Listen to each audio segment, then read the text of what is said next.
আমি জীবনে বহু রকমের শয়তান দেখেছি। স্কুল জীবনে দেখেছি কয়েকটা বান্ধবী অনেক শয়তানি করতো, মানে খুব মানুষরূপী শয়তান।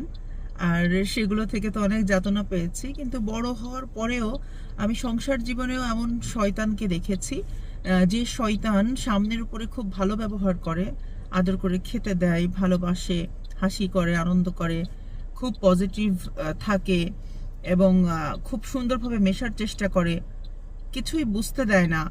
সামনে সেই ভালোভাবে মেশা এবং একটা সময় কাটানো, হাসি আনন্দে একটা সারাটা দিন কাটানো বা কয়েক ঘন্টা কাটানোর পর মুহূর্তেই তার 1 ঘন্টা কিংবা তারও কম সময়ের মধ্যেই অন্য আরেকটা সংবাদ আসে বিবিসি থেকে যে ওই মানুষটাই নাকি আমাকে নিয়ে বার্স্ট আউট হয়ে গেছে এবং আমাকে ঈর্ষা করে, আমার সমালোচনা করে অনেক কথা বলেছে এবং টক্সিসিটি চারিদিকে ছড়িয়ে দিয়েছে। তো এই যে বিষয়গুলো না, এই বিষয়গুলো আমাকে অনেক বেশি হার্ট করতো আগে, আর অনেক ক্ষত তৈরি করতো। তো এখনো আমার ভেতরে ক্ষত আছে, কিন্তু সেই ক্ষত থাকলেও আমি কিন্তু আমার ধৈর্যটাকে বাড়িয়ে নিয়েছি, আলহামদুলিল্লাহ।